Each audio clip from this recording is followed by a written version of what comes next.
Ukrainian handshakes were for the hosts, not the Russians. That they were even in the same room was contact enough.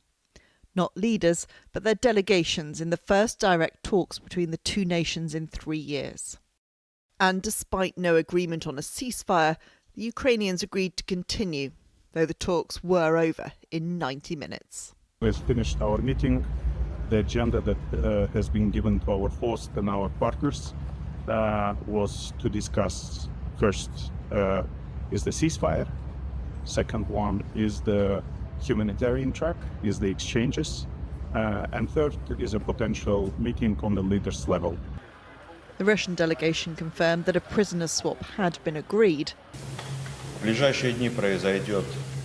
and they would take the Ukrainian request for a leader-to-leader meeting back to Moscow.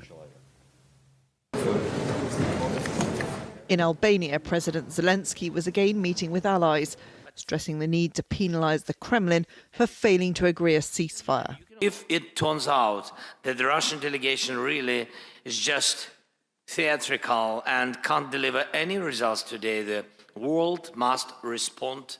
There needs to be a strong reaction, including sanctions against Russia's energy sector and banks. Pressure must continue to rise until real progress is made. And in a call that must have triggered a sense of déjà vu, there was a conversation with President Trump, which, like last weekend, stressed support for the Ukrainian position. And maybe this time that support will last. The Russian position is clearly unacceptable, and not for the first time. And so as a result of that meeting with President Zelenskyy and the discussion with President Trump, we are now closely aligning and coordinating our responses, and will continue to do so. Whilst politicians talk about peace, others continue the war.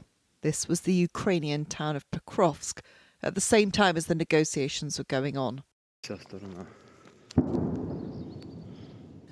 Homes, lives and futures lost amidst the shelling.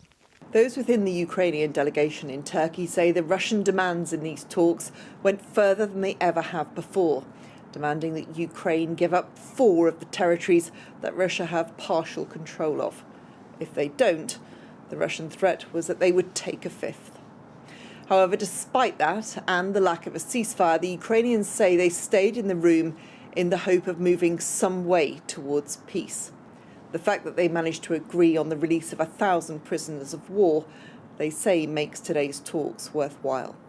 The reality is, after a week of high-level diplomacy, this war feels no closer to coming to an end. Emma Murphy, News at 10, Kyiv.